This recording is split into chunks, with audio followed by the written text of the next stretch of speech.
Ada beberapa cerita yang saya suka, yang biasanya dipakai orang untuk mengilustrasikan pentingnya emosi dalam hidup. Bahwa emosi itu bahkan perannya lebih besar daripada sekedar akal intelektual, IQ. Cerita pertama biasanya cerita tentang yang dipakai untuk menjelaskan kecerdasan emosi ini, cerita tentang seorang mahasiswa. Jadi ada cerita seorang mahasiswa yang di barat cerdasnya luar biasa. Mahasiswa ini mungkin IPK-nya sudah perfect 4. Berarti nilainya A terus. Zaman saya kuliah dulu bahkan ada nilai yang A+. Jadi itu berarti lebih dari A. Nah, mahasiswa ini nilainya perfect terus. Tapi kemudian ada satu peristiwa yang membalik nasibnya. Padahal orang menganggap ini masa depannya mesti cerah ini. Anak ini jenius, pinternya luar biasa. Nah, peristiwa yang membalik nasibnya ini adalah satu ketika ada seorang dosennya yang memberi nilai amin. Jadi dikasih nilai A ya kurang sedikit lah. Kalau teman-teman kan dikasih amin itu sudah sujud syukur. Karena biasanya dapatnya E, dapat B, dapat amin, alhamdulillah mungkin gitu. Tapi karena dia ini selalu dapat A, begitu dapat amin, tidak terima dia. Karena dia nganggap aku ini perfect kok dapat amin, salahku di mana? Kalau hari ini mungkin sudah WA dosennya. Nah, cuma anak ini, yo saking marahnya, kemudian pulang, ambil senjata di rumah, balik ke kampus, dosennya ditembak, tewas. Nah, jadi dia sangat cerdas secara IQ, akalnya, tapi secara emosi dia sangat lemah, sangat rendah. Nah, ini cerita pertama. Bagaimana emosi bisa mengubah nasib kita dalam sekejap. Semula orang membangga-banggakan ini masa depannya cerah, tiba-tiba hanya karena nilai amin tadi masa depannya terbalik sekarang. Mungkin urusannya terus penjara, dia di penjara lama. Cerita kedua. Kita ke Cina sekarang. Kalau tadi dari Amerika, dari Barat, kita ke Cina. Ada cerita yang saya ingat dari Genghis Khan. Genghis Khan ini dulu pernah kita bahas ya secara khusus, orang hebat. Genghis Khan ini dikenal memelihara burung elang. Kemana-mana selalu diikuti oleh burung elang peliharaannya. Nah, satu ketika dalam perjalanan penaklukan, Genghis Khan ini kehausan. Akhirnya dia mencari sungai untuk minum air. Pas di pinggir sungai, dia melihat, wah ini ada sungai jernih ini. Terus dia mengambil wadahnya, terus ngambil air untuk diminum.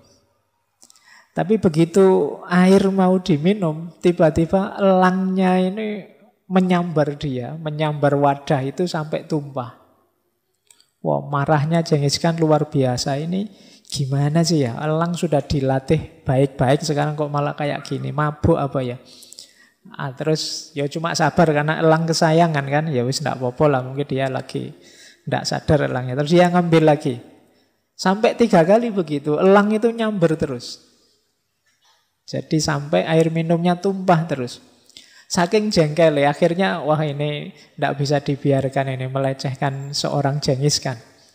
Jadi akhirnya yang keempat dia ambil air sambil ancang-ancang pegang pedangnya. Begitu benar dia ngambil air, elangnya menyambar, disikat elang itu dengan pedangnya, mental, elangnya tewas, tempat airnya juga mental ke dalam air. Nah, begitu dia puaskan, rasain, mati kamu. Wong elang aja kok berani-beraninya melawan aku. Begitu dia ngambil tempat minum tadi yang jatuh ke dalam air, dia melihat ternyata di dalam air ada bangkai ular. Yang bangkai ular ini beracun. Nah, dia baru sadar ternyata elang tadi ingin menyelamatkannya, bukan ingin mengganggunya. Kalau dia minum air dari tempat tadi bisa keracunan. Jadi ini pelajaran kedua. Bagaimana emosi sering membuat kita salah dalam memutuskan. Ya kayak Genghis Khan tadi. Ada lagi cerita ketiga. Ini dongeng terus sampai jam 10. Biar kalian ngantuk. Cerita ketiga dari Jepang. Kita muter keliling dunia ya. Ada cerita seorang samurai. Samurai ini satu ketika mendengar di satu tempat ada seorang guru yang pinternya luar biasa, wawasannya luas sekali. Nah, samurai ini satu ketika penasaran, aku ingin ngetes guru ini. Pinter bener enggak sih seperti katanya orang-orang? Nah, datanglah samurai ini ke tempatnya guru tadi. Begitu ketemu guru, dia ngetes, tanya, wahai guru, sampean kan orang pinter, dikenal orang bijaksana. Kalau memang pinter, coba jawab pertanyaan saya. Apa itu surga, apa itu neraka? Nah, terus guru ini terus ngomongnya malah nyelekit. Kalau orang seperti kamu, levelmu ini tidak pantas saya menjelaskan macam-macam. Kamu preman aja ke orang gitu. Terus ngomong gitu. Wah, marah ini samurai. Dia melotot marah-marah. Katanya kamu orang pinter, orang bijaksana. Masa saya tanya gitu aja, jawabanmu nyelekit. Wah, dia marah, panas. Terus kata gurunya, nah ini namanya neraka. Wah kan, takjub dia dengan jawaban guru tadi. Oh iya ya, berarti marah, terus tidak terkontrol. Ini namanya neraka, luar biasa. Baru sadar ini memang orang pinter, tenang. Wah terima kasih guru, saya baru percaya kalau sampean orang pinter. Terus kata gurunya lagi, nah kalau ini namanya surga. Jadi ini surga, ini neraka. Jadi surga neraka kita berhubungan dengan emosi yang kita rasakan. Pelajaran ketiga dari cerita. Cerita keempat. Tidak apa-apa ya. Terakhir wes tidak apa-apa. Biar kalian nunggu-nunggu teorinya tidak ketemu-ketemu. Kita ke Arab, ke Madinah. Cerita tentang Sayyidina Abu Bakar, sahabatnya Rasulullah.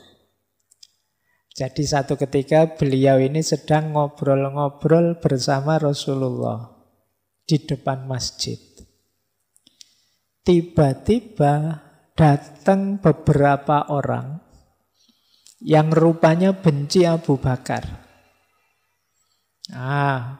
Mendekat ke Abu Bakar, terus orang ini maki-maki. Pokoknya ngomong jelek-jelek tentang Abu Bakar. Abu Bakar ya karena beliau orang baik, ya beliau sabar, diam saja. Tidak mengabaikan orang yang ngomong aneh-aneh ini. Tetap beliau fokus pada Rasulullah. Rasulullah tersenyum melihat perilakunya Abu Bakar. Terus ngobrol dilanjutkan. Nah orang yang maki-maki tadi kan tambah sebel. Wong saya maki-maki kok dicuekin. Tambah dia maki-maki lagi ke Abu Bakar. Nambah lagi maki-maki. Berulang sampai 3 kali. Yo Abu Bakar juga manusia kan. Bolak-balik dimaki-maki yo panas juga.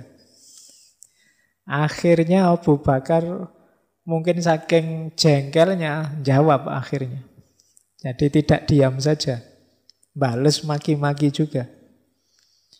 Nah begitu Abu Bakar bales maki-maki, Rasulullah yang tadi tersenyum, terus berdiri, terus pergi. Wah, Abu Bakar tidak enak. Wah, masalah ini mesti. Nah, setelah itu Abu Bakar mengejar Rasulullah. Beliau bertanya, wahai Rasulullah, mengapa kok tadi senyum-senyum begitu saya jawab, kok terus panjenengan pergi menjauh dari saya? Kata Rasulullah, tadi waktu engkau dimaki-maki dan sabar diam saja, malaikat-malaikat hadir di sekelilingmu. Jadi supportermu, mendukungmu sepenuh hati dalam kesabaranmu. Nah, aku juga jadi kerasan karena malaikat banyak hadir. Tapi begitu engkau bales, begitu engkau juga ikut-ikutan maki-maki, ya malaikatnya pergi. Setan-setan yang datang. Yo, karena yang datang setan-setan, ya aku pergi. Baik, cerita keempat. Jadi kelihatan ya, paling tidak dari cerita-cerita tadi bahwa emosi itu penting. Dia bisa membalik nasib kita. Dia bisa menentukan keputusan kita. Seperti cerita Genghis Khan tadi. Dia bisa jadi surga atau neraka kita seperti cerita samurai tadi. Dia bisa menghadirkan malaikat atau menghadirkan setan. Nah, itu ceritanya. Sekarang kita masuk ke teorinya. Emotional quotient. Kecerdasan emosi. Apa sih kecerdasan emosi itu? Jadi orang yang cerdas secara emosi adalah orang yang mampu dan kuasa untuk mengenali dan memahami emosinya. Ini yang pertama. Jadi paham emosinya. Jangan dikira ini mudah loh. Banyak orang yang tidak mengenali emosinya. Banyak orang yang marah tapi tidak tahu kalau dia marah atau tidak sadar kalau dia marah. Mas, mbok jangan marah gitu. Siapa yang marah? Nah, itu kan namanya tidak sadar kalau dia marah. Jadi orang yang cerdas emosi itu bisa menjelaskan dirinya. Dia paham dirinya. Ini saya sedang marah ini. Saya sedang gembira ini. Saya sedang sedih ini. Kan banyak orang yang menyangkal emosinya sendiri. Wah, kamu jatuh cinta ya? Enggak, katanya siapa. Tapi tiap hari stalking, lihat Facebooknya, lihat. Jadi paham emosinya dan bisa menggunakannya secara pas. Baik untuk membereskan dirinya maupun saat berhubungan dengan orang lain. Ini namanya cerdas secara emosi. Diri sendiri dan yang lain. Karena nanti ada kalanya orang itu bagus untuk dirinya sendiri, tidak bagus untuk orang lain. Atau sebaliknya. Bagus untuk orang lain, tidak bagus untuk dirinya sendiri. Kalau dalam etika filsafat itu orang yang bagus untuk dirinya sendiri tapi buruk untuk yang lain namanya orang egois. Ada orang yang mengorbankan dirinya untuk orang lain. Berarti kan bagus untuk orang lain tapi jelek untuk dirinya namanya orang altruis. Jadi, orang cerdas emosi itu imbang. Ya baik buat dirinya, baik juga buat orang lain. Dan dia paham tentang emosi-emosi yang ada dalam dirinya. Itu ada datanya kalau teman-teman mahasiswa ingin mendalami. Istilah ini pertama kali digunakan oleh Peter Salovey dan John Mayer.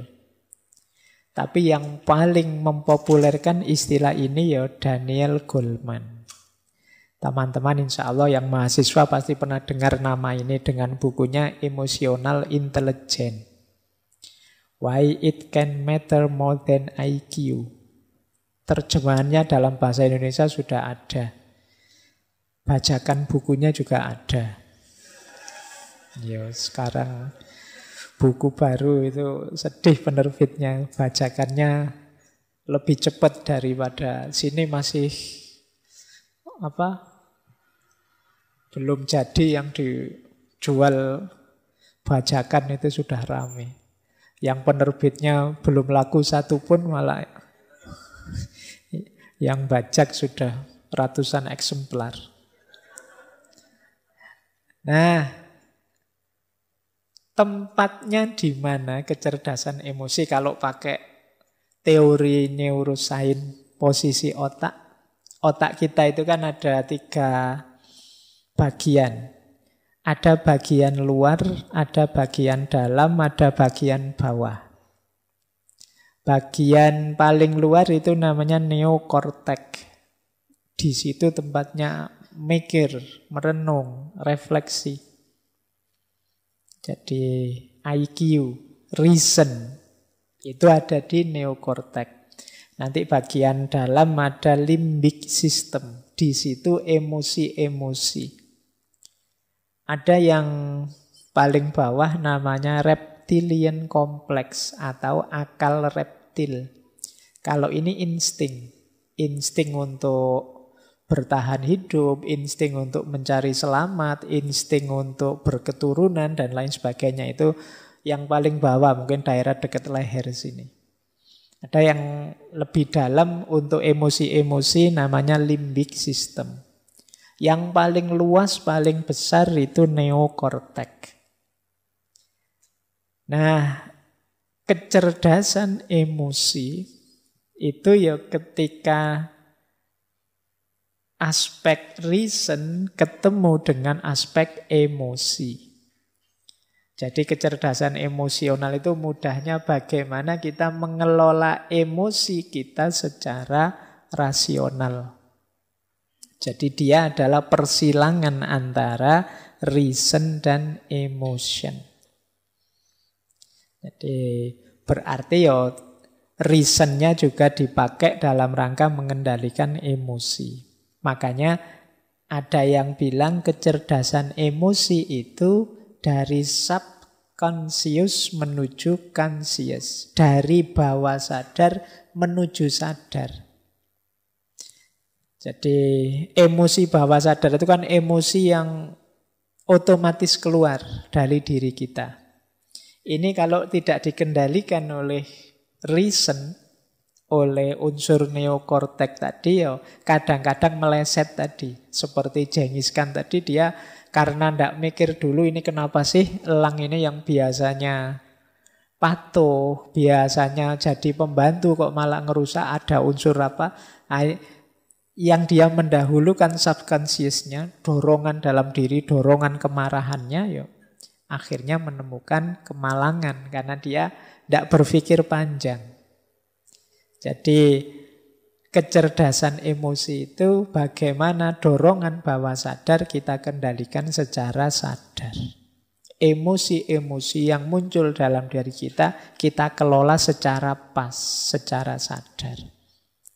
Inilah kecerdasan emosi. Ini untuk yang ini silahkan nanti yang ingin belajar neuroscience tentang konstruksi akal kita.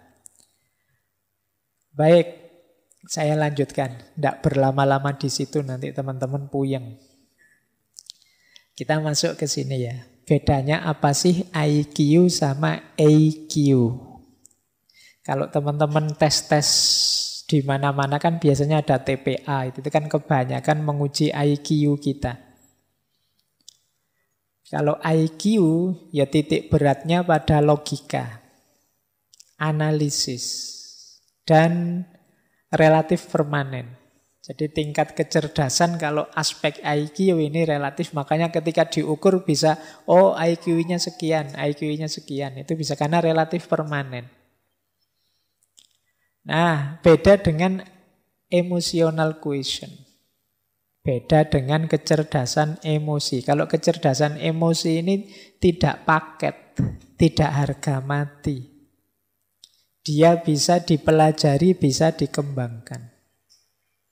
Jadi, Pak, saya emosinya sudah terlanjur pemarah ya Pak. Ya sudah, berarti saya sudah kayak gini. Tidak ada paket jadi kalau emosi, dia bisa dibiasakan. Saya orangnya memang cengenges-cengenges gini, oh Pak, ya sudah paket dari sana misalnya. Nggak ada paket kalau emosi. Kalian bisa jadi orang pemarah, bisa jadi orang penyabar kalau mau. Ya kalau nggak mau ya terkecuali, tapi kalau mau pasti bisa. Pak, saya itu nggak telaten yang gitu-gitu. Kalau mau pasti bisa. Telaten itu bisa dilatih. Jadi kalau urusan emosi bisa kita kendalikan dan jangan khawatir kalau katanya Goleman malah bisa lebih 80% kesuksesan hidup itu ditentukan oleh emotional quotient. Kecerdasan emosi. IQ hanya sekitar 4%.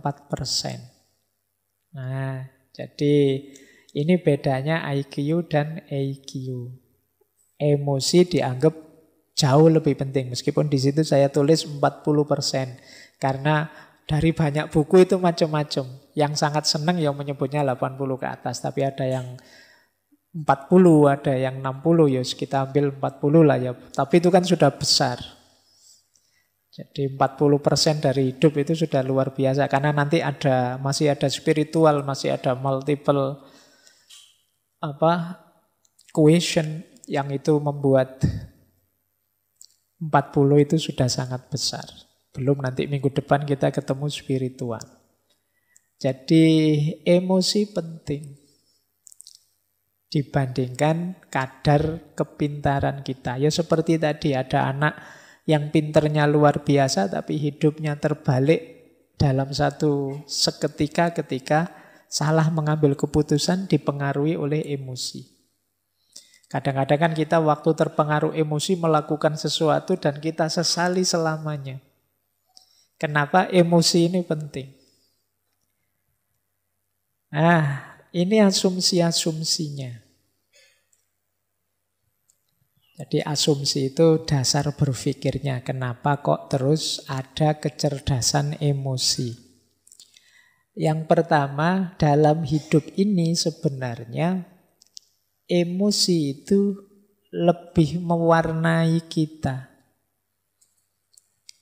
Jadi kita itu menanggapi sesuatu biasanya yang muncul dulu itu rasa atau emosi kita.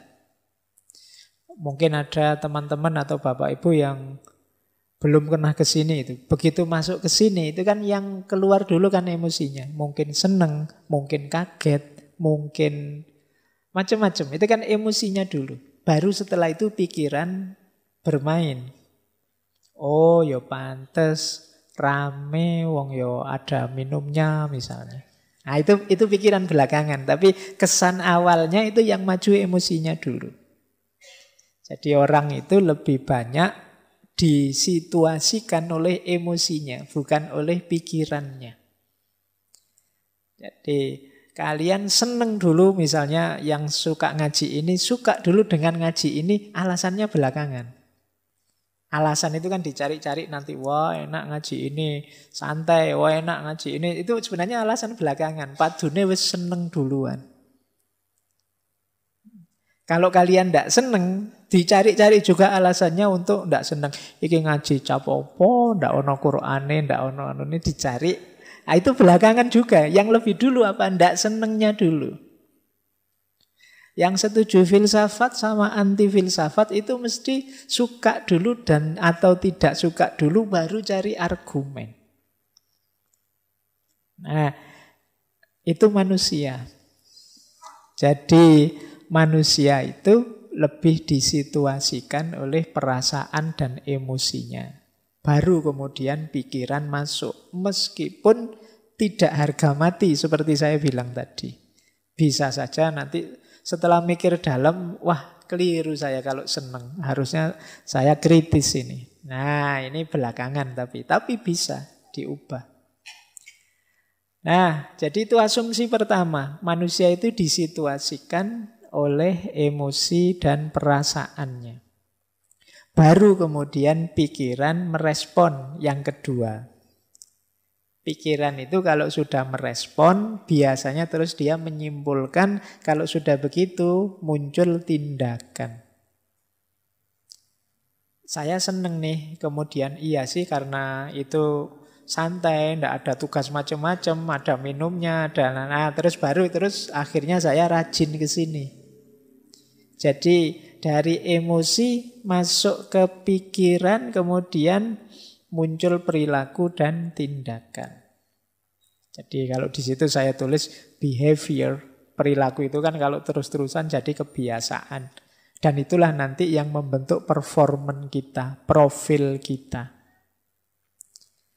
Baik, jadi rumusnya itu kalau emotional quotient. Jadi manusia itu disituasikan oleh emosinya, setelah itu pikiran merespon, dari situ muncul tindakan, dari tindakan itulah lahir performan, perilaku nyata dia, dan terakhir ini juga bukan harga mati.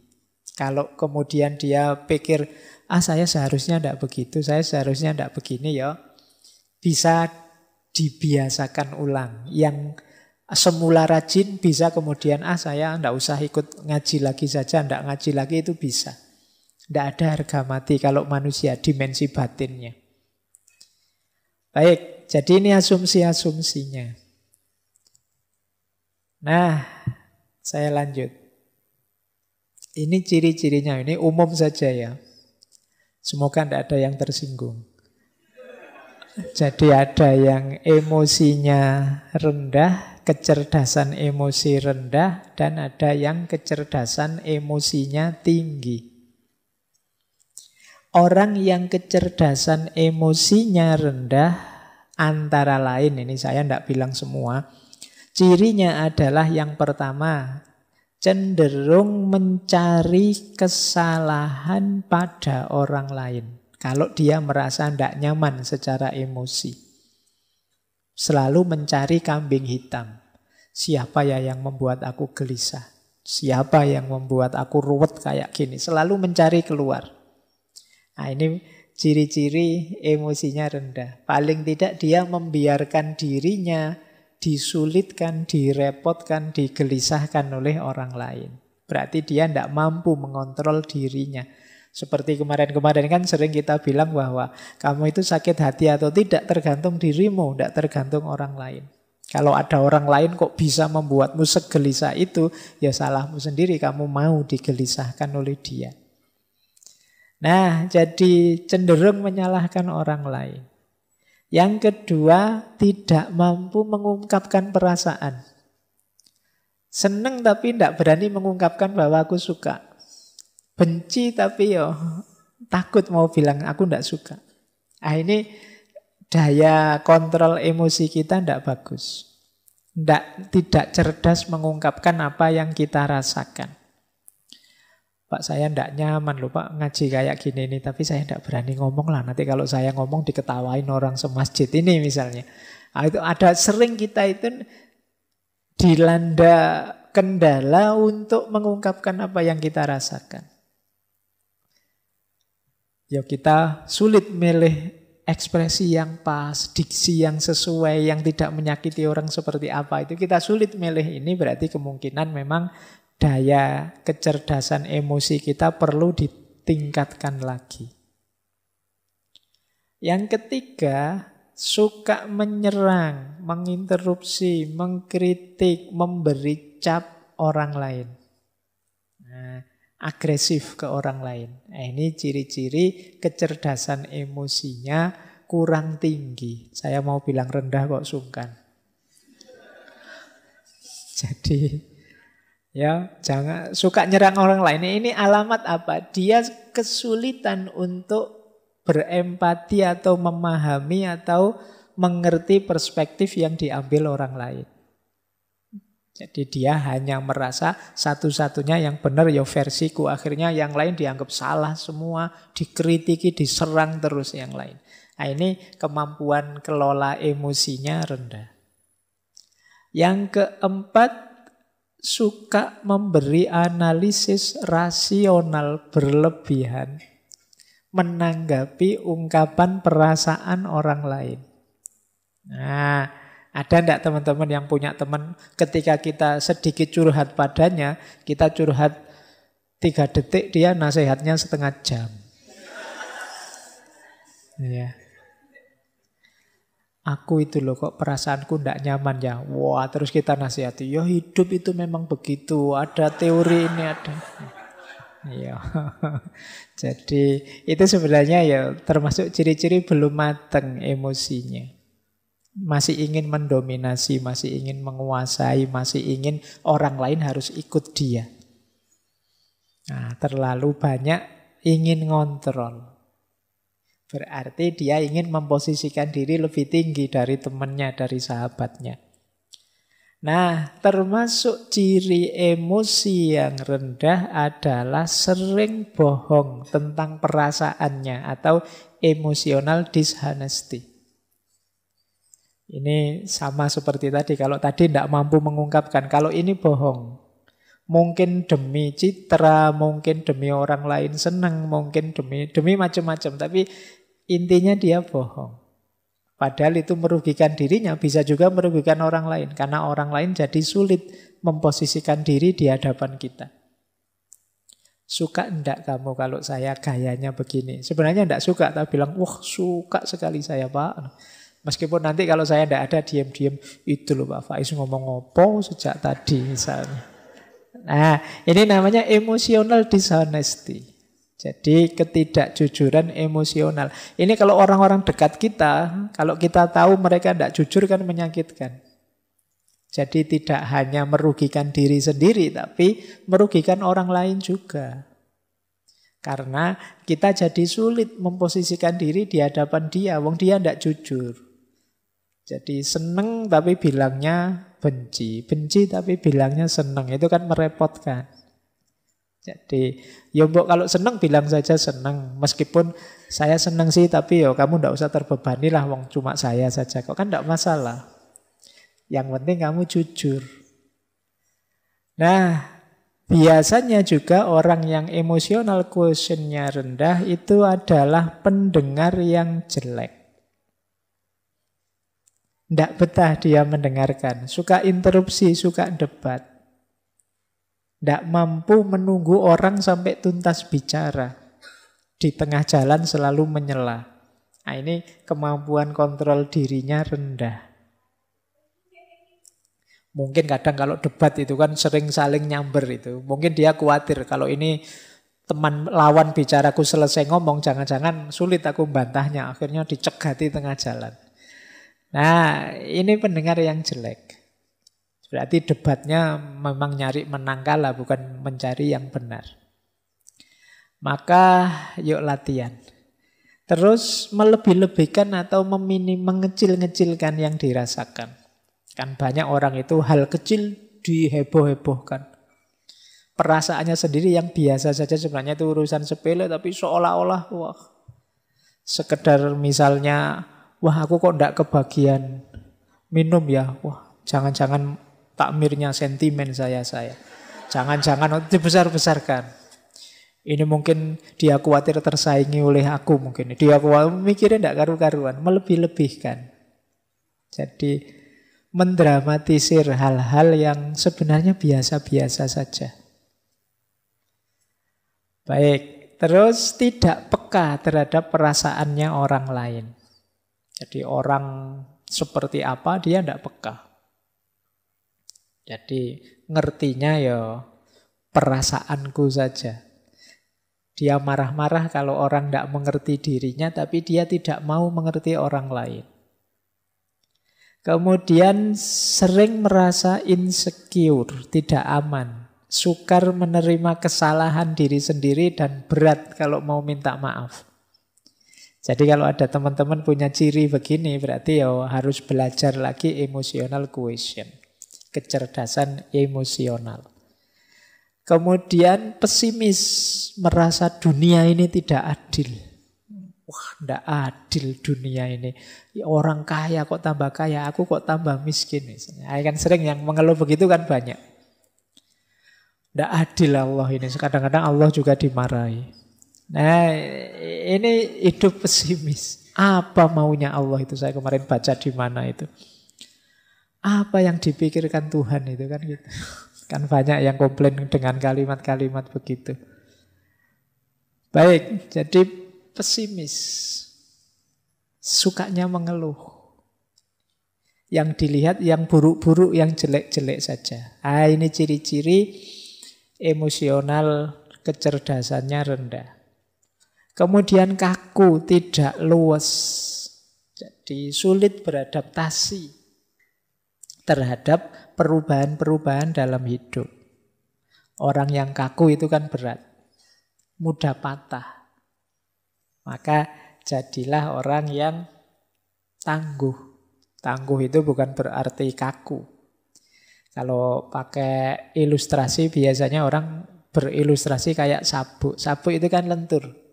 Jadi kadang-kadang dipakai di gigi satu ya bisa, di gigi dua bisa. Kalau kita sedang kerempeng ya masih bisa pakai yang gigi paling awal. Nanti kalau sudah agak makmur bisa. Luwes sabuk itu dipakai seperti apa saja bisa. Karena apa? Dia lentur. Beda dengan yang kaku. Tombak misalnya. Itu kan tidak bisa dilipat, tidak bisa ditekuk. Kalian bawa tombak naik motor ya malang-malang tidak karu-karuan. Karena apa? Kaku, mudah patah. Tapi kalau pakai sabuk gampang. Itu maka orang-orang yang emosinya tidak bagus, cara pengendaliannya ya dia biasanya kaku. Sulit sekali dinego. Sulit sekali dilembutkan. Terus biasanya kemudian jadinya tidak harmonis dengan orang. Lebih harmonis dengan yang bukan manusia. Iya. Dengan koleksinya, dengan binatang kesayangannya. Sampai kemarin ada yang menikah sama kambing itu ya. Mungkin dia sudah putus asa dengan manusia, itu dia. Jadi kenapa ada orang putus asa dengan orang lain? Karena dia sendiri sulit membangun relasi yang harmonis dengan orang lain. Dia menyangkal fakta bahwa kita ini makhluk sosial yang tidak bisa hidup sendiri. Nah, jadi itu di antara ciri. Kalau ada orang kok lebih sayang dengan motornya, dengan mobilnya daripada keluarganya, anaknya, istrinya, itu kemungkinan ada masalah dalam relasi. Terus puas kalau bisa menghina orang lain, mengalahkan orang lain. Kadang-kadang dibela-belain dengan bikin hoax, bikin kebohongan. Yang penting musuhku kalah. Nah, ini berarti orang yang lemah secara emosi. Kebalikannya kalau orang yang kecerdasan emosinya tinggi, itu ya kebalikan ciri-ciri tadi. Dia tidak takut mengungkapkan apa yang dirasakan. Kalau iya bilang iya, kalau tidak bilang tidak. Kemudian tidak didominasi oleh perasaannya. Orang bisa takut manusiawi tapi jangan didominasi oleh rasa takut. Orang bisa kecewa, ya wong manusiawi, tapi ya jangan terus hidupmu hancur gara-gara satu kekecewaan kecil. Jadi tidak didominasi oleh perasaan. Kemudian mampu membaca isyarat-isyarat, tidak hanya kata-kata. Ini hubungannya dengan kepekaan tadi. Misalnya sudah jam 10 ngaji tidak selesai-selesai, yang di sana menguap, yang di sini menguap, tapi saya ngomongnya asik saja, tidak peduli. Itu padahal di sana sudah isyarat itu kan, menguap itu ngantuk. Nah, membaca bahasa nonverbal ini salah satu ciri kecerdasan emosi. Itu nanti kayak orang ceramah, tidak selesai jamaahnya sampai mulet-mulet dia ngomong terus. Sampai dikode gini-gini juga tidak paham. Materinya malah ditambah. Al-waktu kas-saif. Waktu memang penting. Ini sudah diminta selesai, tidak paham. Ini komunikasi nonverbal namanya. Ciri orang yang cerdas emosi. Kadang-kadang dikedipin sekali saja paham. Itu cerdas. Kita mengangguk atau menggeleng sebentar dia paham. Itu cerdas secara emosi. Banyak orang yang tidak peka dengan yang begitu-begitu. Nah, kemudian orang yang cerdas emosi itu melakukan segala sesuatu karena dirinya sendiri. tidak tergantung atau mudah terpengaruh oleh segala yang di luar dirinya. Jadi dia bisa memotivasi dirinya. Hari ini kan banyak orang untuk motivasi saja mahal-mahal ngundang motivator. Biar saya ndak males, Pak. Oh, ndak males saja kok mahal. Tinggal kamu ndak males kan selesai. Tapi kan kita menghabiskan biaya banyak untuk memotivasi diri kita. Loh, orang yang cerdas emosi itu mampu memotivasi dirinya. Kemudian kebalikannya orang yang rendah emosinya, dia optimis, orang yang cerdas emosi itu. Kemudian nyaman kalau membicarakan perasaannya, tidak malu-malu. Kemudian tidak kalah oleh emosinya seperti tadi. Nah, mampu merenungi dirinya, mampu muhasabah kalau bahasa agama. Oh iya ya, apa pas ya saya emosi saya seperti tadi misalnya. Harusnya aku lebih agresif sedikit sehingga anak-anak ini tidak ngantuk misalnya. Itu merenung. Karena saya bilang tadi ya, emosi kita itu bukan harga mati. Tidak seperti IQ. Jadi tergantung kita ingin dibentuk seperti apa. Nah, kemudian ada ketahanan emosi, tangguh.